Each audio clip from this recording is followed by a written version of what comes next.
बिस्मिल्लाहिर्रहमानिर्रहीम। अस्सलाम वालेकुम स्टूडेंट्स। 10th क्लास बेटा आपके बायोलॉजी के चैप्टर नंबर 13 का लेक्चर नंबर 6 है आज। और आज आपका टॉपिक है roles of tendon and ligament. Tendon और लिगामेंट का क्या किरदार होता है हमारे जिस्म में। टेंडन और लिगामेंट का हमारे जिस्म में क्या रोल है, क्या किरदार है। तो देखते हैं इनको। Tendon and ligament are bands of connective tissue and they are made up of collagen fibres. Tendon और लिगामेंट कनेक्टिव टिश्यू की पट्टियाँ होते हैं। टेंडन और लिगामेंट, टेंडन लिगामेंट्स, टेंडन और लिगामेंट्स आर द बैंड कहते हैं पट्टी ऑफ कनेक्टिव टिश्यू की। सो ये देखें, इसको कहते हैं band. This is the band. So tendon और लिगामेंट कनेक्टिव टिश्यू की पट्टियाँ होते हैं। और आपको पता है कनेक्टिव टिश्यू के अंदर कौन से फाइबर्स होते हैं, कोलेजन फाइबर्स होते हैं। तो ये आपने क्लियर किया। Tendon and ligament are the band of the connective tissue made up of collagen. Tendon और लिगामेंट कनेक्टिव टिश्यू की पट्टियाँ हैं और इनके अंदर कोलेजन फाइबर्स पाए जाते हैं। तो अब इनका फ़र्क देखते हैं। डेफिनेशन इंपॉर्टेंट है शॉर्ट क्वेश्चन के लिहाज से कि टेंडन और लिगामेंट में फ़र्क करें, या टेंडन क्या होते हैं। दूसरा सवाल आएगा लिगामेंट्स क्या होते हैं। टेंडन और टफ बैंड। टेंडन जो होते हैं सख्त पट्टियाँ होती हैं। टफ बैंड का मतलब सख्त पट्टियाँ होती हैं। And attach muscle to the bone, and attach muscle to the bone. Suppose बेटा ये क्या है, बोन है। स्टूडेंट्स ये क्या है, बोन है। और उसके बाद ये क्या है, मसल है। This is the muscle. Muscle का मतलब क्या होता है, गोश्त। ठीक हो गया। और वो कनेक्टिव टिश्यू जो क्या करती है, मसल को किसके साथ मिलाए, बोन के साथ मिलाए। This is the bone, this is the muscle. और ये जो कनेक्टिव टिश्यू है जो मसल को बोन के साथ मिला रहा है, इसको आप क्या कहते हो, टेंडन। याद रख लेना। वो कनेक्टिव टिश्यू का बैंड जो मसल को बोन के साथ मिलाए, हड्डी को मसल के साथ मिलाने वाले कनेक्टिव टिश्यू को कहते हैं tendon. These are the tough bands. Tendon tough band होते हैं। And attach muscle to the bone, और मसल को हड्डी के साथ जोड़ते हैं। When a muscle contract tendon exert a pulling force on the attach bone. जब मसल सिकुड़ता है, जब मसल कंट्रैक्ट होता है, तो जो टेंडन होता है वो एक पुलिंग फोर्स लगाता है अटैच बोन के ऊपर। जब एक मसल कंट्रैक्ट करेगा तो टेंडन जुड़ी हुई हड्डी के ऊपर एक खिंचाव की कुव्वत लगाएगा, which moves as a result, और जिसके नतीजे में बोन क्या कर जाएगी, मूव कर जाएगी। सो ये आपने टेंडन को कवर किया। Tendons are the tough band and attach muscle to bone. ये याद रख ले, muscle to bone. Tough band that attach muscle to bone are called tendon. Tendon जो होते हैं सख्त पट्टियाँ होती हैं और मसल को हड्डियों के साथ मिलाते हैं। When a muscle contract tendon exert a pulling force on the attached bone which move as a result. जब मसल कंट्रैक्ट करता है तो फिर जो टेंडन है जुड़ी हुई हड्डी के साथ क्या करता है, जब मसल सिकुड़ता है तो टेंडन जुड़ी हुई हड्डी के ऊपर एक खिंचाव की कुव्वत लगाता है, जिससे हड्डी क्या करती है, हरकत करती है। अब बात करते हैं, हम लिगामेंट की बात करते हैं। Ligament bone to bone. Ligament के लिए आपने क्या याद रखना है, बोन टू बोन। ये एक बोन है और ये दूसरी बोन है। Bone, this is also bone. So वो कनेक्टिव टिश्यू जो बोन को बोन से मिला है, ये वाला दरमियान वाला, इसको आप कहते हो लिगामेंट। बोन को बोन से मिलाने वाले कनेक्टिव टिश्यू को क्या कहा जाता है, बोन टू बोन मिलाने वाले कनेक्टिव टिश्यू को आप कहते हो ligament. So ligament are strong but flexible band. Ligament मजबूत मगर लचकदार पट्टियाँ होती हैं। लिगामेंट मजबूत मगर लचकदार पट्टियाँ होती हैं। And join one bone to another at the joint, और एक बोन को दूसरी बोन के साथ मिलाते हैं। और आपको पता है जहाँ पे एक बोन दूसरी बोन से मिलती है वो प्लेस क्या कहलाती है, जॉइंट। तो ये डेफिनेशन इनकी होगी।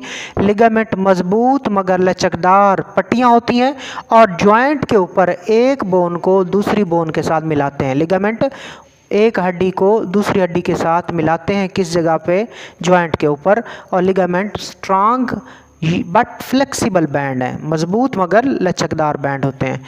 अब एक और काम भी करते हैं, they prevent dislocation of the bone at the joint.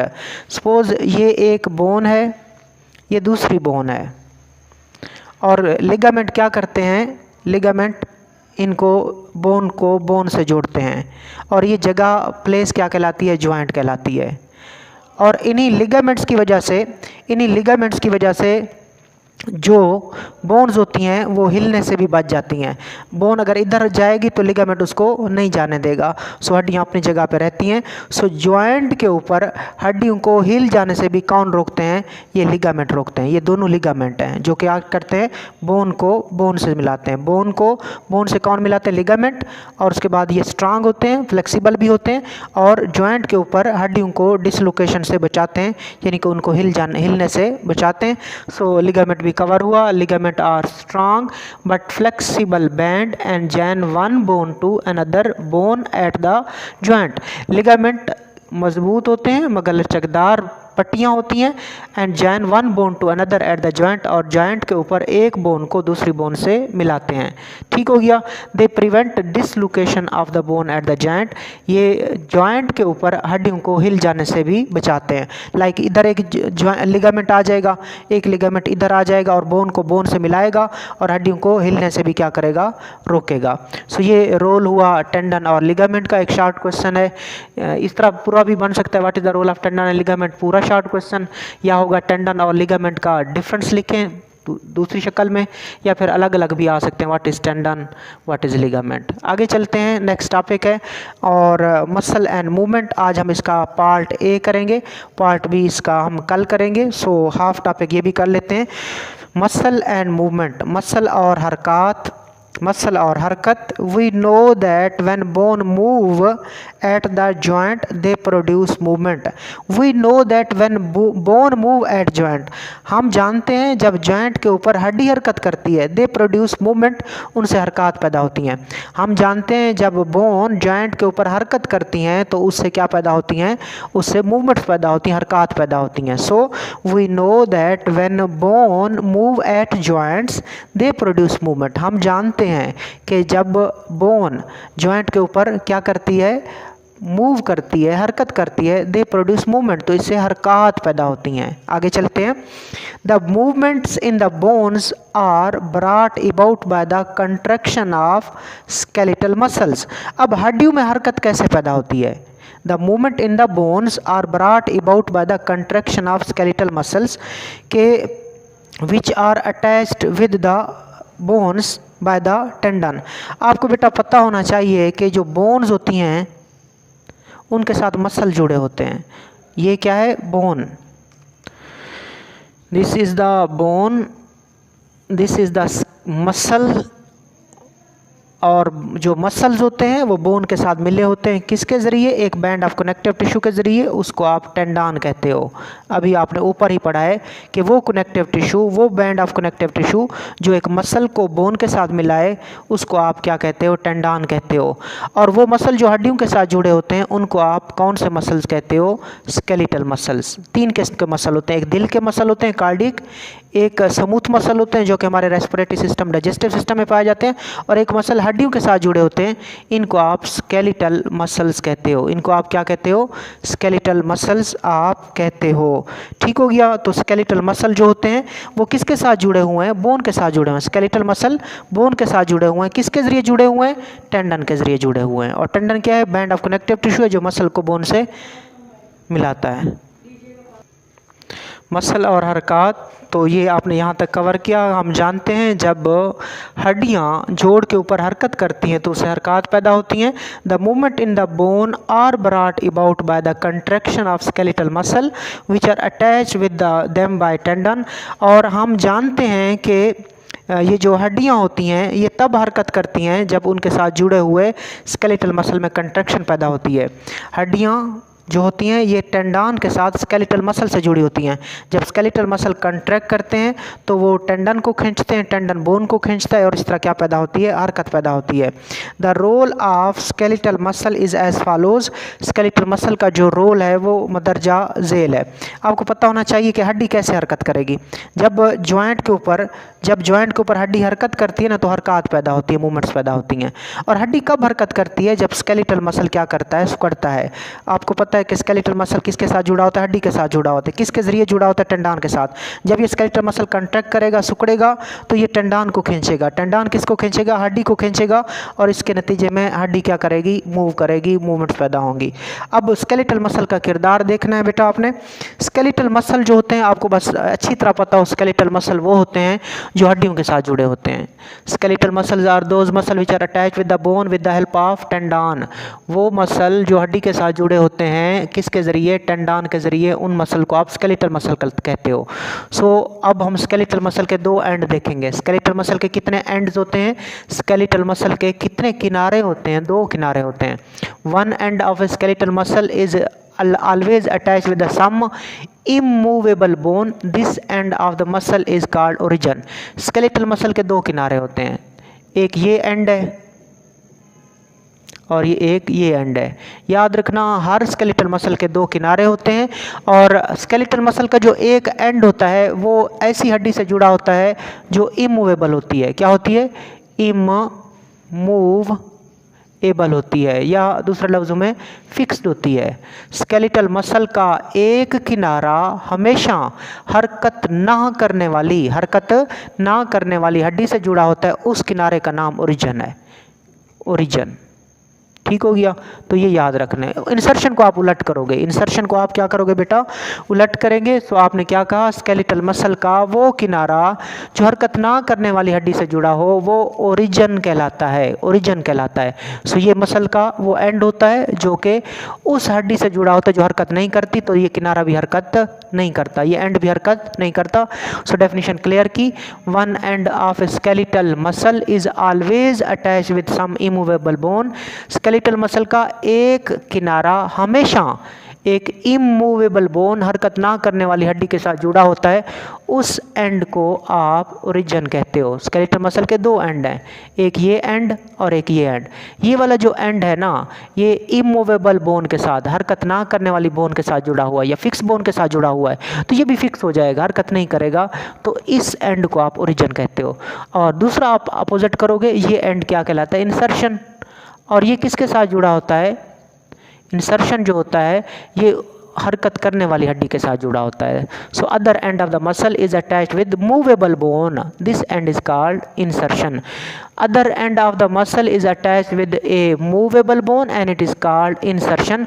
Muscle का दूसरा एंड जो होता है, मसल का जो दूसरा किनारा होता है वो हरकत करने वाली हड्डी के साथ जुड़ा होता है, उस एंड को आप इंसर्शन कहते हो, इंसर्शन कहते हो। इनका फ़र्क अक्सर पूछा जाता है, ओरिजिन और इंसर्शन में क्या फ़र्क है। Simple end of the muscle which is attached with the immovable bone और fix bone is called origin.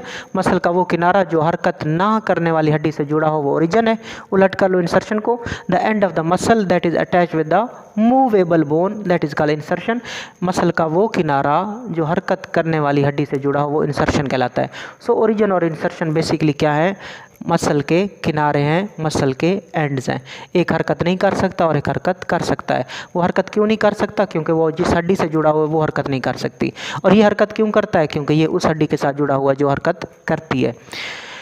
When a muscle is stimulated by a nerve impulse, अब मसल को कौन स्टिमुलेट करता है, मसल को कौन सी चीज़ मुतहर्रिक करती है, नर्व इम्पल्स। और ये नर्व इम्पल्स क्या होती है, wave of electrochemical change that travel along the length of the neuron के बरकी ओ कीमियाई तब्दीली की लहर होती है। नर्व इम्पल्स क्या होती है, बरकी ओ कीमियाई तब्दीली की लहर होती है जो न्यूरॉन की लंबाई में चलती है। इसको आप क्या कहते हो, नर्व इम्पल्स कहते हो।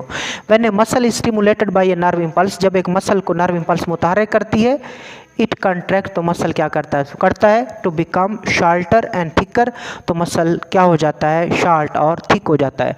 सो ये मसल है, इस मसल को कौन सी चीज़ स्टिमुलेट करेगी, नर्व इम्पल्स। वो क्या होती है, बरकी और कीमियाई तब्दीली होती है, द इलेक्ट्रोकेमिकल चेंज होती है। सो नर्व इम्पल्स क्या करेगी, मसल को स्टिमुलेट करेगी, उससे मसल क्या करेगा, कंट्रैक्ट करेगा। और याद रखिएगा जब मसल कंट्रैक्ट करेगा तो मसल छोटा हो जाता है, ठीक है, शार्टर हो जाता है, और शार्टर होने के साथ साथ थिकर भी हो जाता है, मोटा भी हो जाता है। याद रखिएगा जब नर्व इम्पल्स मसल को मुतहर्रिक करती है तो मसल सिकुड़ता है, और सिकुड़ते ही मसल छोटा और मोटा हो जाता है। Due to this contraction it pull the movable bone at the insertion. जैसे ही वो मसल सिकुड़ रहा है उसकी लंबाई छोटी हो गई, उसकी लंबाई कम हो गई। So due to this contraction, तो उस सिकुड़ने के नतीजे में इट पुल, इट का मतलब muscle, pull the movable bone, तो मसल किस हड्डी को खींचेगा? उस हड्डी को खींचेगा ना जो हरकत कर सकती है। दूसरी हड्डी जो है वो तो हरकत नहीं कर सकती, उसको तो नहीं खींच सकता। तो किस हड्डी को खींचेगा? जो हरकत कर सकती है। कौन सा एंड होता है वो? इंसर्शन वाला एंड। सो मसल की इस कंट्रैक्शन के नतीजे में मसल हरकत करने वाली हड्डी को क्या करेगा? पुल करेगा, खींचेगा। और वो कौन सा एंड होता है मसल का जो हरकत करता है? इंसर्शन। कौन सा एंड होता है जो हरकत करने वाली हड्डी के साथ जुड़ा होता है? इंसर्शन। तो ये आपने टॉपिक देखा, कुछ इन्फॉर्मेशन है, दो इन्फॉर्मेशन देख लें। It is important to remember that muscle can only pull और कंट्रैक्ट नॉट पुश। ये बात आपने याद रखनी है कि मसल पुल कर सकते हैं और कंट्रैक्ट कर सकते हैं, नॉट पुश, पुश नहीं कर सकते। मसल सिकुड़ सकते हैं, मसल खींच सकते हैं, पुल यानी कि खींचना, खींच सकते हैं, कंट्रैक्ट यानी कि सिकुड़ना, पुश धकेल नहीं सकते। मसल खींच सकते हैं, खिंचाव पैदा कर सकते हैं और सिकुड़ सकते हैं, नॉट पुश, पुश नहीं करेंगे। मसल कभी भी पुश नहीं करेंगे। So it is important to remember that muscle can only pull और कंट्रैक्ट। पुल भी करेंगे, कंट्रैक्ट भी करेंगे, नॉट पुश। मसल धकेल नहीं सकते, पुश नहीं कर सकते। Most activities in our body like standing, walking, running, playing, etc. require combined action of the several muscles. Most activities in our body, हमारे जिस्म की बहुत सारी एक्टिविटीज़, हमारे जिस्म के बहुत सारे काम। कौन से काम? स्टैंडिंग खड़ा होना, वॉकिंग चलना, रनिंग दौड़ना, प्लेइंग खेलना, they all require combined action of several muscle. तो ये सारी एक्टिविटीज़ करने के लिए, ये सारे काम करने के लिए हमें क्या मतलब करना पड़ता है? हमारे बहुत सारे मसल को मिलके काम करना पड़ता है। सो इन सारी एक्टिविटीज़ को परफॉर्म करने के लिए हमारे बहुत सारे मसल मिलके काम करते हैं। सो ये आपका टॉपिक था आज का। अल्लाह हाफ़िज़।